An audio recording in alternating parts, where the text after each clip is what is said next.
Welcome to Movies That Matter, the podcast about recent films going beyond basic film criticism to boldly explore a social issue affecting people's lives.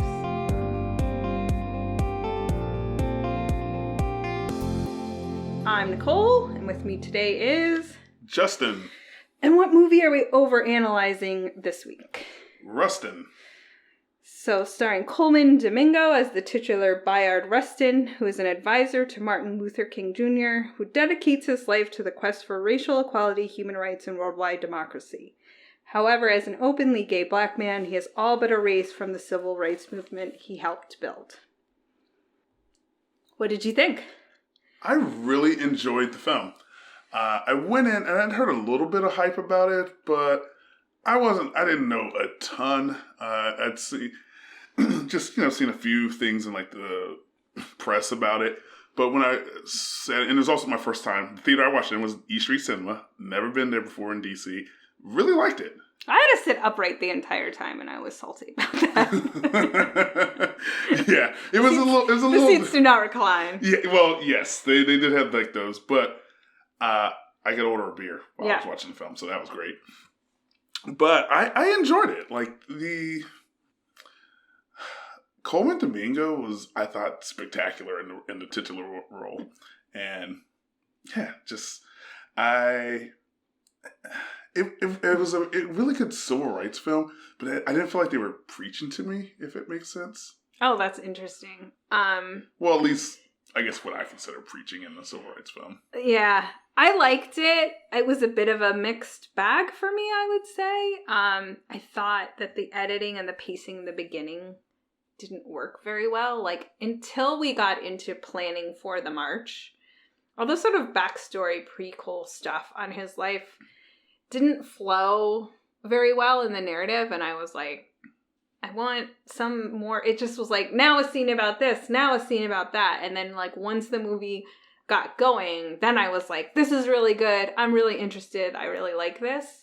So I'd say the beginning was a little bit of an issue for me. And I felt like people were all talking like they were on a podium. A lot of the time. Everybody was speechifying, and I was like, this is not working for me. I will, so along those lines, there was a bit of that. And actually, to go a little further back to what you were just saying, using a sports analogy, the second half was a lot more interesting. It hooked me a lot more than the first half did. But I wasn't like just disabused. Like I wasn't tuned out within like the first 15 minutes, like I have with some films I've watched. Like I was like, okay, the premise is interesting enough. But I thought it was the longer as the film went on, the more I enjoyed it. Yeah, it got better. Yeah. And I will say the one thing I learned. This is the first time, because limited release, we could only see it at E Street Theater. I saw the open caption version, which I've never done that before. And I did not like it. How does that work? I've never seen it exactly the same way it works on your TV when you have the captions on. Oh, so it's like subtitles the whole movie? The whole movie. Oh, wow. One cool thing about it, which I did not know, and I don't know if this is universal, because, again, this is literally the only one I've seen. They tells you what song is playing in the background. I like that. Like song and artist, and I was like, that's kind of nice. It's like the Amazon Prime exhibition where you go up and you're just like, hey, for more information. I was just like, there's like a whole part of my brain that is not like, what song is that? Like, oh, that's how my brain works in movies. I know. And then sometimes you're sitting there like, what song? No, but I know this song. And then you've like missed the past 5 minutes of the scene. So I'm like, thank you for telling me up front so I don't have to worry about it. Yeah, so I am with you though. Like, I thought he was amazing. You know, my man Jeffrey Wright put in a performance. Yes, as Adam Clayton Powell. Wow, he was such a hater. The character, such a hater, and I love because at first when I was like, that's not Billy D. Wood, and I was like, oh, Jeffrey Wright. Once I got a clear view, I was like, yes, I'm a huge Jeffrey Wright fan. Yeah, and DC native. Yeah, I mean, huge fan. I thought everyone was amazing. I loved, so it was really funny because for all my little sci-fi fans out there, She was in Warehouse 13, and I'm like not sure what else I've ever seen her in. CCH Pounder as Dr. She was in Sons of Anarchy as well. Oh, I never saw Sons of Anarchy. She was amazing. I thought universally everyone was amazing except for Chris Rock. You said Chris Tucker before, and I was like, I had Chris Tucker. I did not love Chris Rock. He was interesting, and also a hater. What his character was. I'll tell you who I thought did a phenomenal job. Was Glenn Turman. Yes. Glenn Turman is A. Philip Randolph. The Major? Yes. Such an excellent job that he did in that role. Yeah. No, and he's one of those, like, the first thing I ever saw him on was A Different World. He was the Major in A Different World. Like, whenever I see him, I'm like, oh, it's the Major. I was so young. Like, I only remember, like... Shut up about how young you are. Nobody wants to hear it. But the first thing I remember Glenn Turman from was The Wire. He played the mayor of Baltimore. That's right. Yeah, I mean, obviously, like, a lot of these people have had really long careers, yes. And been in a lot of things, it was really nice to see so many of them on film. Again, except for Chris Rock, he just seemed out of place somehow. And what did you think of the guy who played Martin Luther King? What a terrible role that to play. It's one of those, you get a role like that, it's like, how are you going to live up? Like, you're just setting somebody up for failure, is how I look at it. Like, 100% agree. I've never seen anyone play Martin Luther King Jr. in a film where I'm like, oh, they really know. And it's not that they're doing a bad job. It's just, I just have this... The man's like a giant. I mean, I'd maintain he's the greatest American that's ever lived. But it's just a hard role to live up to. Like, to play. But so the guy wasn't terrible or even bad. It's just, everyone, so many other roles like shine. But for a prominent role, I think he was adequate enough. He wasn't bad, but it's not one of those situations where someone is, in my opinion, set up for success. Yeah, no, I felt the same way. I was like, what an impossible task to have, especially because we've all seen so much footage of Martin Luther King that it's like very hard. You know what I mean? Like, it's hard not to compare to reality, right? We have a really strong baseline. I had absolutely no baseline for Bayard Rustin, and until I saw the movie, I thought it was Bayard. Yeah, same here. So I was like, well, that's good. At least I've learned one thing from this whole movie. This is a nitpick, but it sort of goes into the characters too, because I couldn't help have it affect their acting, which is dumb, but like, yeah, the wigs were not great. Oh, I wasn't paying attention to that. Oh, the wigs were not great. Now, see, if I watch this again, I'm probably going to know. I was like, the wigs were not great. But yeah, I mean, Colman Domingo is absolutely terrific. I really feel like he just embodied Bayard Rustin's character. And he seemed very flamboyant and charismatic. Yes. Like he pulled it off very well. Agreed. Like when he talked somebody into something, you were like, why, yes. Yes. That's exactly right. Like you felt convinced, and that was the character really need to pull that off, because that is what they are selling you on for this person. Agreed. Yes, definitely. I thought it was just an incredible job that he did playing Rustin. Yeah. And I liked kind of the story of it. Like, I guess this sort of speaks to the nerdy part of me, but I was interested in the nuts and bolts about toilets and sandwiches, and how do you plan something as big as this? So I saw this film with a friend of the pod, John, and he made a good point. We were talking about this afterwards. He made an excellent point about Rustin's character sort of being the CEO of the March on Washington, and he had the personality traits that you would need to have to bring together this disparate group of people and organization and who had different skill sets and things they could bring to the table, but they needed someone to sort of have like that personality where they could bring it together and have the vision for what they needed to accomplish and put people in positions so that they could accomplish what the vision was. Yeah.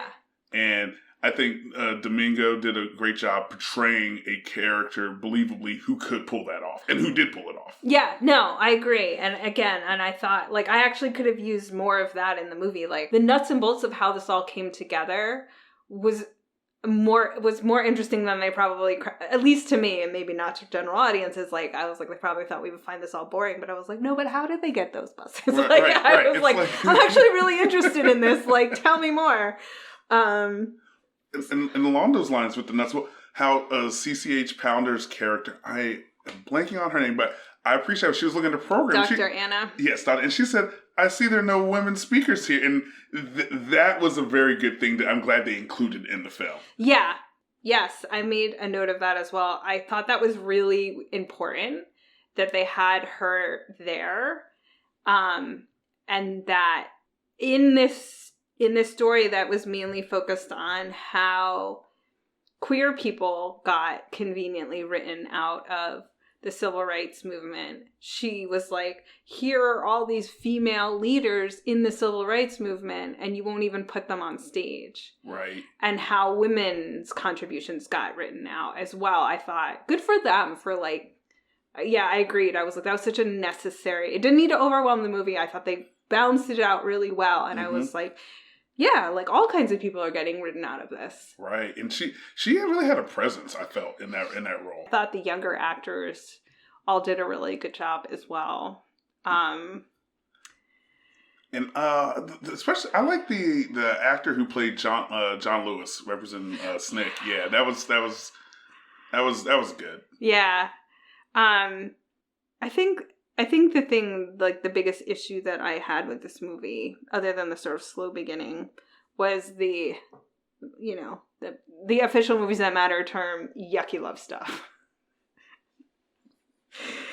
And I reached out to Garrett and he hadn't seen it because I kind of wanted to check myself, but I don't know. What did you think about the like preacher relationship and the assistant relationship and then the like ending tag of he found somebody and then died 10 years later?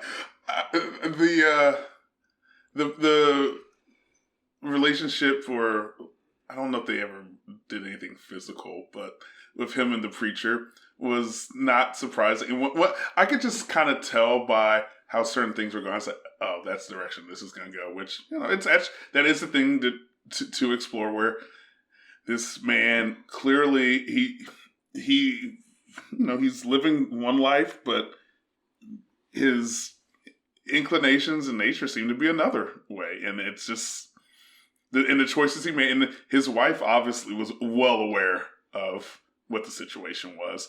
And to me, I thought that those situations sort of highlighted the charismatic nature of Rustin's character. The fact that he could believably pull this stuff off. Yeah, I don't know. To me, I was like, man, he nailed some really hot guys. Yeah. He was incredible. And when I was watching, I said, my man, he's got some game. Like, This is just some serious game that he's laying down. And how the assistants were, oh, you take him to like that one bar. And I was like, yeah, this isn't his first rodeo. And I got the vibe, even from how he was talking to the assistant, he's like, I'm not in a position where I can love anyone. And I do think he was being honest when he did say that.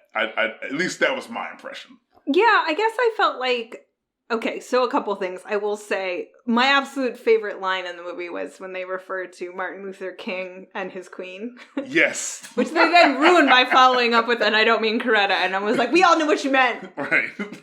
Let the line land. It was great. But the second best line was the preacher looking at the assistant, and he's like, what does he say?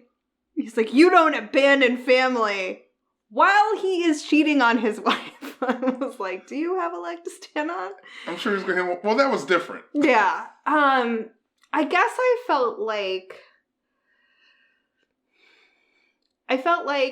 they wanted to be like, I felt like there was a lot of stuff that got put in the movie because, it was a movie about a gay man and they didn't want to write his like queerness out of the movie. But then this like love plot lines were sort of shoehorned in a way that I felt didn't really add anything to the movie.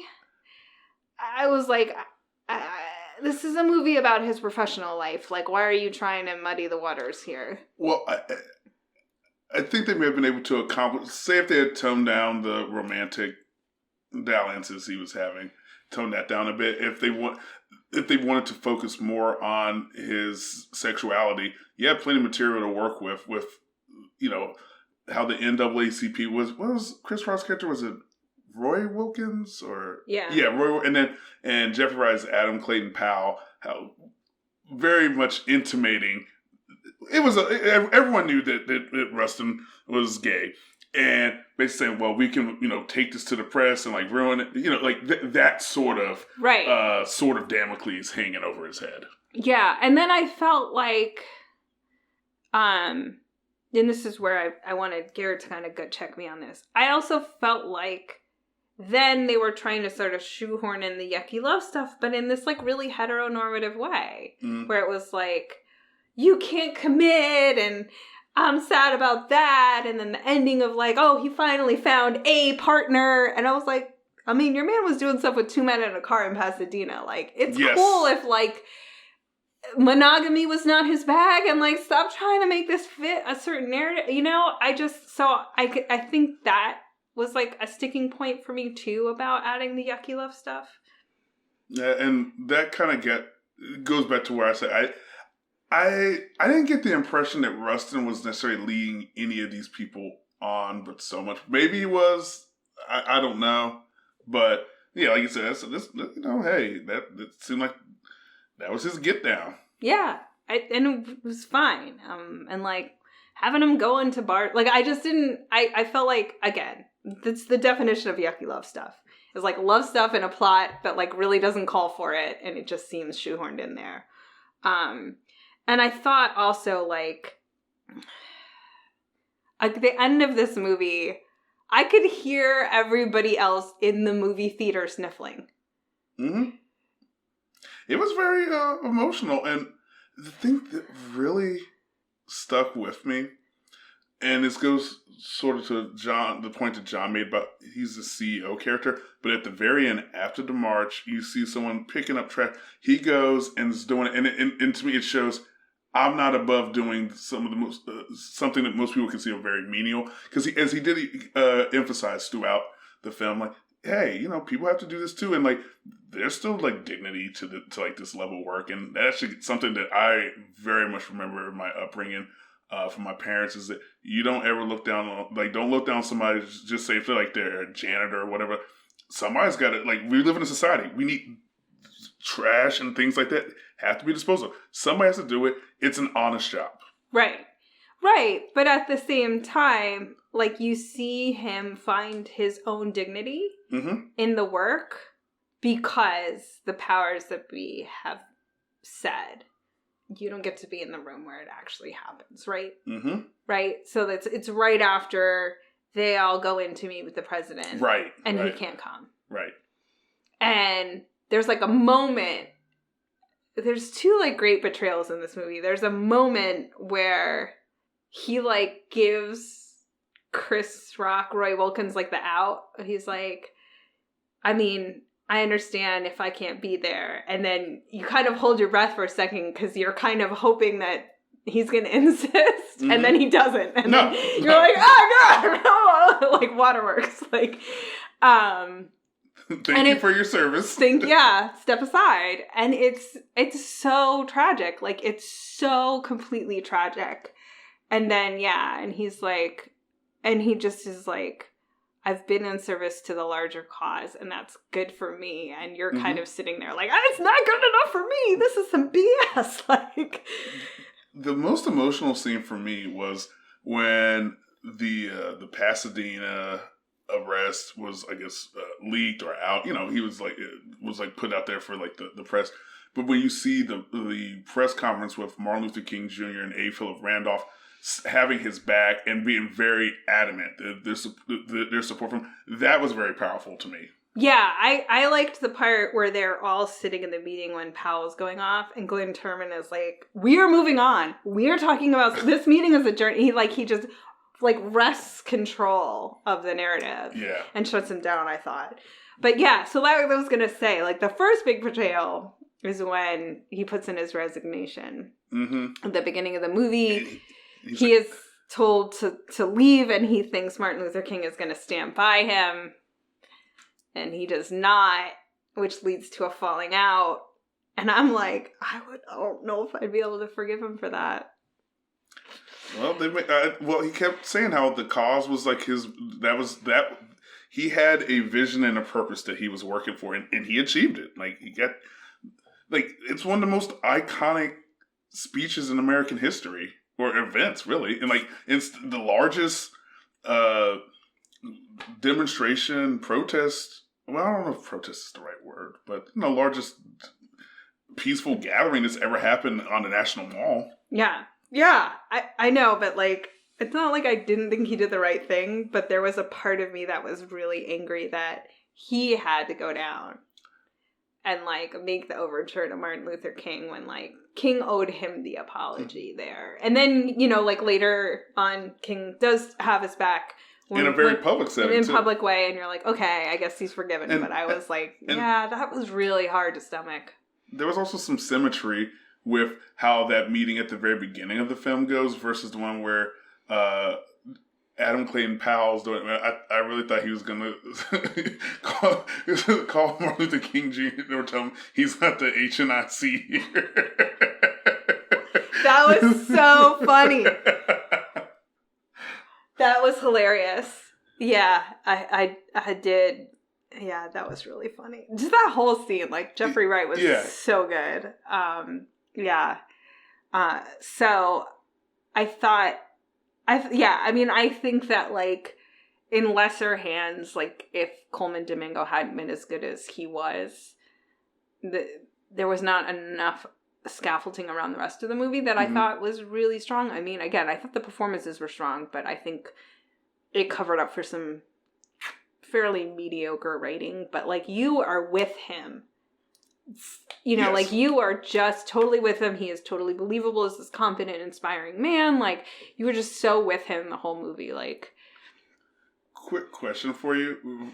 What was your thought about the black and white flashback where he was clearly sitting at the front of the bus and then gets beat? And it's like, I think in the 1940s. Yeah. What'd you think about that sequence?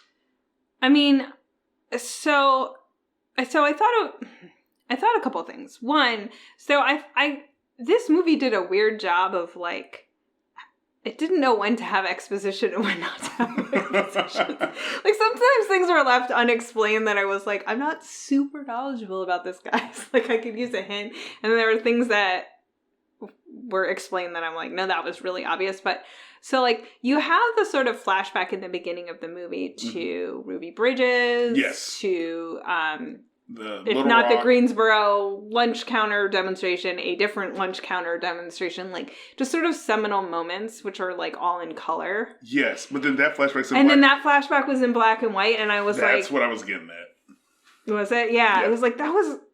What do you make of that choice? It just seemed kind of jarring. Like, if all the flashbacks had been black and white, like say Oppenheimer, right? How he had some stuff in color, some stuff. I've been fine with that, but it was just like, well, make up your mind with what you want to do. That's what I felt about that. Yeah, and I don't know if it was trying to be like him trying to put some distance between that, but I also didn't really understand like why that was even necessary. Maybe. Like, we know he's been beaten by cops. He's already told you that's how he lost his teeth.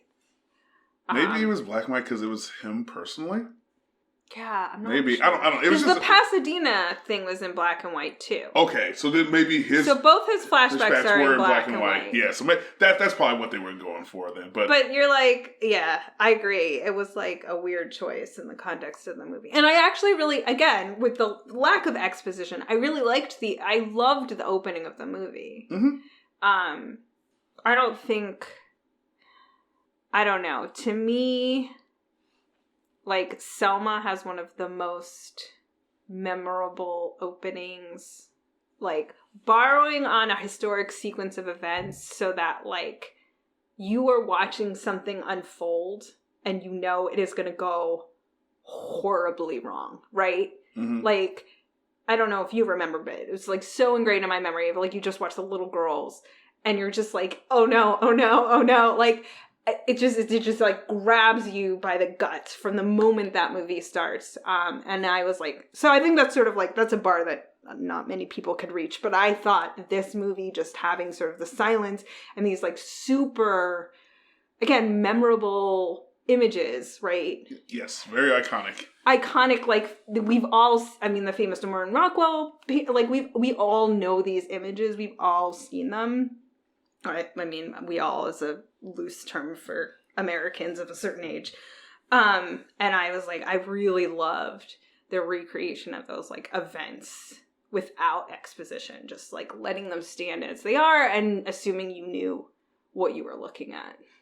Yeah, I thought that was a really good artistic choice as well, especially to open the movie with. Yeah, I loved it. And then, so then the end, I was like, so then you have this like tragic figure, and then you get some like schlocky, and then it all worked out because he found somebody, and I'm like, you know what it reminded me of? Sort of the end of Rocket Man.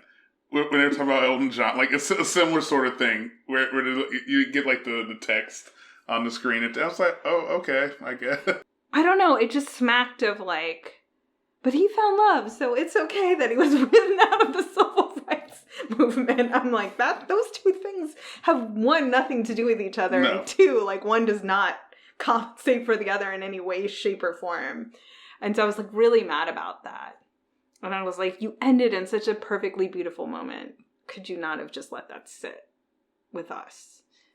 Yeah, that would have been a better ending. I think without yeah, you're right. The ending was very good. You know what it reminded me of? What? The ending to Unbreakable, the M. Night Shyamalan movie with Samuel L. Jackson and Bruce Willis, where it's a perfect ending, and then they put up this text at the end to tell you what happens to Samuel L. Jackson's character. I'm like, why? I didn't need this. Yeah. I did not need that. The movie, you could have just ended with this without that. Perfect ending. Yeah, I was like, there are just like ends that don't need to be tied up, and you tying them up puts a point on something that didn't need to be. Yeah. So overall, I mean, I think its central point about what I like to call closing the door behind you. I got my civil rights. None for you. Which is endemic to, again, all aspects. Like no one is innocent of this crime, I guess. Yeah, it's something that it's reoccurring to the point where I just chalk it up to a part of human nature. That people are inclined to do that sort of stuff. Yeah. Like we're not perfect. It's unfortunate, but we can all strive to at least have some self-awareness to try to minimize doing that sort of stuff. Yeah. And I thought, I mean, when he gives his beautiful speech, and I'm like, it's preaching, and I was here for it, it was well delivered, he was like, I was born black, and at the same time, I was born queer. And that, in that same speech, and you're like, yeah, like you can't. Those are two just foundational aspects of who he is. Right. And he's like, you can't say that you support me as a black man and then not support me as a queer man, because they're both the same man. And it was really well done. And I thought the movie balanced that message against the sort of Adam Clayton Powell's speech that Jeffrey Wright gives, where he's like, if you know someone is going to sink your movement, you gotta just like throw them overboard or get. Yeah. As opposed to saying, hey, either you, yeah, it's basically you either believe in freedom for everyone or for no one. Yeah, and I kept thinking of the like, no one is free until we're all free, which is not what he said, and that is not the quote. But I thought the movie, it does sort of make a little bit of a caricature of Powell, but I thought the movie does sort of, it's biased. It clearly comes down on a side, but I also thought like, you know, that is a real issue that movements deal with all the time. Because Powell was thinking from probably more of a pragmatic, what's politically achievable. because I believe it was either Chris Rock or Glenn Thurman's character that mentioned the point how we don't want, because Kennedy comes out, has a speech, and he said, if we don't do this right, it's going to be sunk by these Dixiecrats and segregationists in Congress. So right. It delved a little bit into the whole question about respectability politics, especially with civil rights movement, in the sense of we've got to portray ourselves as like, not just, hey, everyone deserves to be treated this way because we're humans. No, see, look, we're doing everything that you say we're supposed to do. Right. So you need to respect. Like it definitely got to like the respectability politics debate that still goes on today. Right. But I also think like it very carefully didn't couch it in those terms in a way that I think a lot of movements struggle with respectability politics. Like it's not called that. Like that's sort of reserved for. It has a meaning now. Mm-hmm. And again, I want to state this is not to their credit. Like, I think the suffragists did that as well, mm-hmm. right? They absolutely sold out black women in the favor of some women getting the vote. Mm-hmm. Like, strategically, we're like, no. Right. You can't have the vote because that means none of us will get it. And I'm like, it's not a great decision. Doesn't look good for anybody. Right. Well, but unfortunately, that is how it works sometimes. Yes.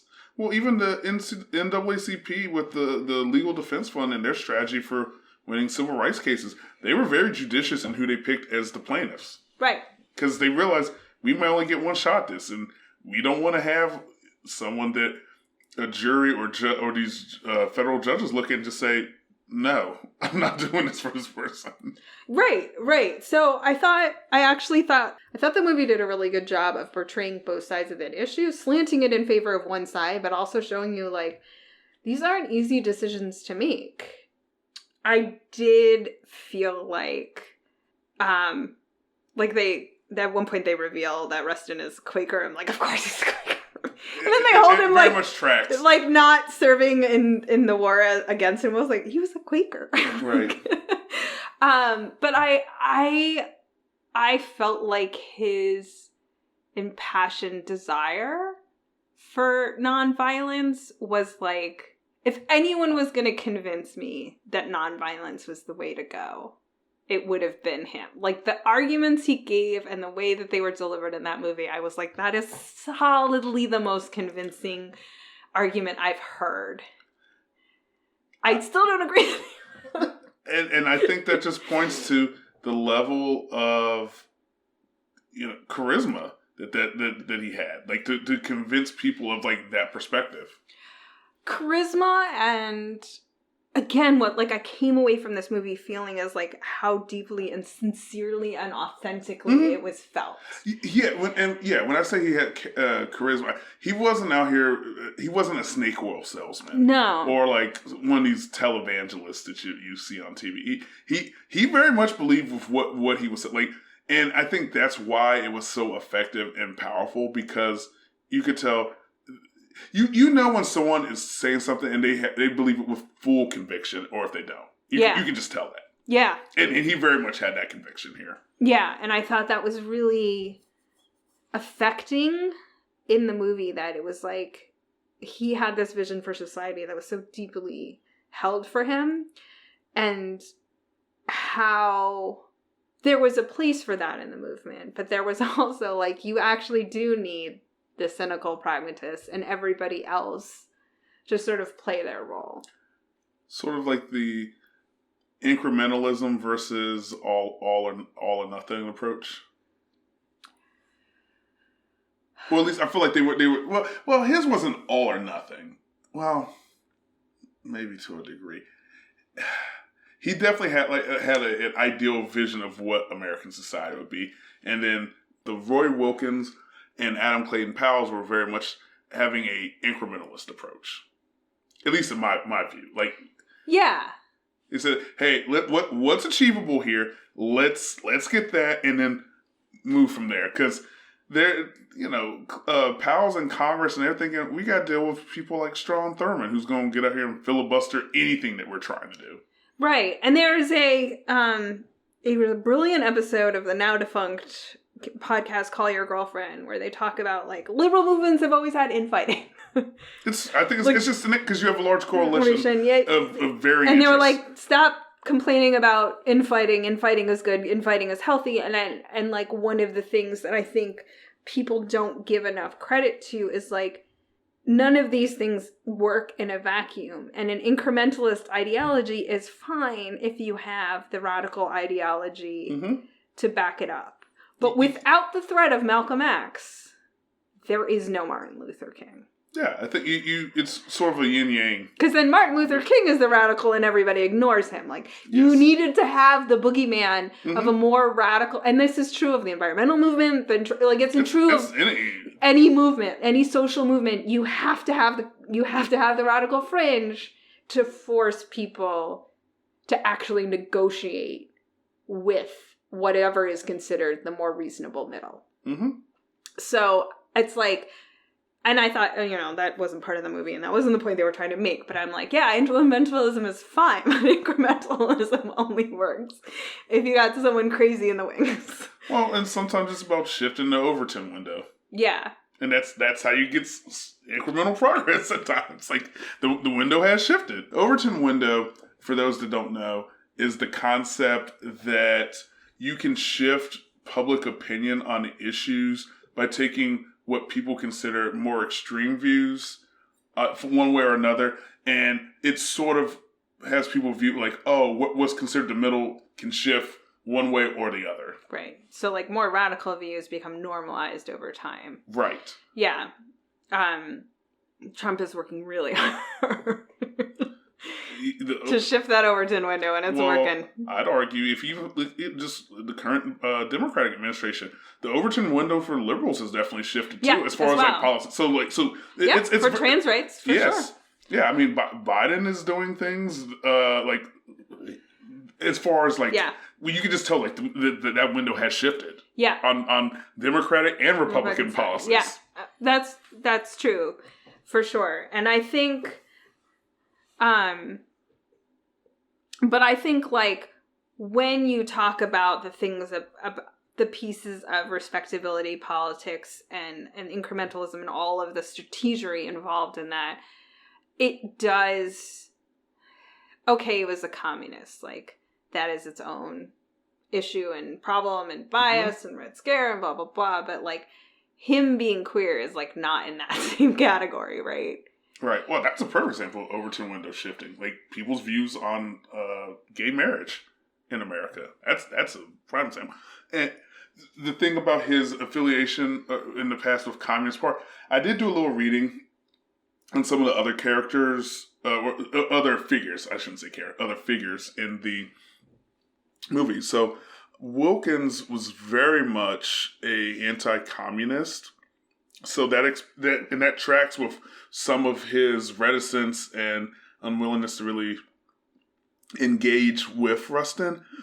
Meanwhile, A. Philip Randolph had been a member of the Socialist Party in the United States when he was helping the Pullman porters organize. Like, he's big in the labor movement. Eugene Debs! So that explains why he was going to be more receptive to, say, somebody like Rustin.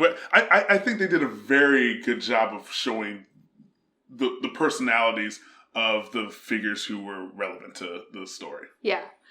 And it's like, it's funny too, because I think also one of the best lines of the movie was Rustin says something like inspiration without action is worthless or something like that. And because like someone's like, oh, you're so inspiring. And it's like inspiration without action. It's a waste of time. And I'm like, I felt like for a movie to be about the March on Washington, and to be about sort of the like benign details of like what sandwiches we were gonna serve. How many like the latrines or whether and like how much water they needed for the people and just even the mundane stuff about getting the buses and that reflected to the importance of union organization, organized labor, like in working with you saw that, and I appreciated too the comment, and I can't remember which individual made it, but they were saying, well, as far as picking a day, said, well, Monday would be hard for like our preachers and also like for our Jewish friends, you know. Can't do Friday. That's a no-go. So they're showing just the strategic thinking and planning that went into pulling off this event. Right. But I also felt like the movie was about, you actually have to do something. Mm-hmm. Right? Like, and I think people feel like, well, I watched a TikTok or I sent out a tweet, or like I did something. You're like, that's not doing something. No. Like, you have to do more of a something than that. And it's like, you know, Rustin was known for some amazing, cool quotes, for sure. But he was also known for like being the details person who like put this together. And I appreciated the sort of pointed commentary that like being inspiring is not enough. That actually has to translate into people doing a thing, or this was all for naught. Because I think that in this day and age, people are getting lost in the being inspiring. Yeah, whatever the latest trend. Oh, hey, I retweeted or posted this or shared. It's like, what? Calling out the Women's March. Yeah, it's like, so what's the follow? What did the Women's March accomplish? What? A whole bunch of ladies were on the street. Like, there was no... So that's the thing that a lot of people, especially I'd say on more progressive or like liberal movements, even today, they see things like, oh, the March on Washington. I'm like, yes, they also got the Civil Rights, the Civil Rights Act, 1964. Fought like that was part of that. That was an actual concrete policy achievement from that movement or that march. Well, yeah, and I feel like people are like, well, that worked, and you're like, that was 60 years ago, and it kind of hasn't worked since. Right. Like all those anti-war demonstrations did not get us out of Vietnam any faster. The military-industrial complex is humming away just fine. Yeah, and so it's like, I think that there's a sense of like, I don't know. I mean, I think there's a sense of all we need to do is like demonstrate and that's fine. And it's not. It reminds me of a John Wooden quote. What you were just saying there reminds me of a John Wooden quote which is, don't mistake activity for achievement. And I think it was really cool to just see, like, this is what a movement looks like. Mm-hmm. This is how you put it together. There are practicalities. There are alliances that you have to make, whether you like them or not. And I thought that was such an important... Well, yeah, the fact that they went from a 2-day event to a 1-day event, and you could tell Rustin hated that notion, but he realized... if this is what it takes, I guess it's what... Like, you figure out what is a deal breaker or not for you. Right. And he realized that's not a deal breaker. Right. But, like, selling out your gay friend is a deal breaker. Yeah, I agree. Right? Like, yes. Also in the movie is like, but, like, you can't just compromise all your principles. Well, because if you compromise your principles, then you have no principles. Yeah. Yeah. So I thought that was good. Wrapping it all up. Social impacts, or Movies That Matter impact score for Rustin, what would you give it? I would give it... Oh, I gotta think about this. I'd give it like a 6. It wasn't life-altering, but it wasn't like nothing either. Yeah, I actually would have said the exact same thing. There were some really enjoyable aspects of this movie, and I think just sort of putting Bayard Rustin on the map, I think like going back and resurfacing forgotten leaders mm-hmm. is always like almost at least a 5 in Movies That Matter. Like, it's important that the people who got written out of history for certain reasons are are being put back into history. Right. And writing him out because he's queer is pretty BS. So yeah, and I bumped up to a 6 precisely because I thought Colman Domingo did such an amazing job playing the title character. Yeah. I'm looking at an Oscar nod coming a few people's way from this movie. Recommendations for the week? Sure. My recommendation for this week is a new series on Paramount Plus called Lawmen, Bass Reeves. It's about I believe he was the first black deputy U.S. Marshal, Bass Reeves, this is in the 1800s. I believe it was operating mostly out of like Oklahoma territory, maybe like parts of Texas. But it's the first 2 episodes have dropped on Paramount Plus, and so if you like westerns and that especially or shows that are especially focusing on underrepresented groups and minorities, I highly recommend checking out that one. Again, Lawmen, Bass Reeves. I'm doing a product recommendation. It has nothing to do with anything other than I just found out that this stupid cream that I bought in a farmer's market in Arizona is now on Amazon. It's called Nature's Premium. It's an aloe cream. I have recommended it to so many I've gotten a lot of people addicted to this cream. I have eczema. It is literally the best thing I've ever used for eczema. It is the best thing everybody's kids have used for eczema. It's not greasy. It soaks in really well. I'm not gatekeeping. I'm spreading the word. Get this cream for your eczema. That being said, we're everywhere you get podcasts. You can email us if you want to reach out at moviesmatterpod@gmail.com. We got a website at moviesthatmatterpodcast.com. There's a store if you want to buy some Movies That Matter merch. We are on YouTube. Leave a comment. We read them. Don't say anything sexist or misogynist or racist or homophobic. We will not respond. And remember, movies matter. And so do you. See you next time.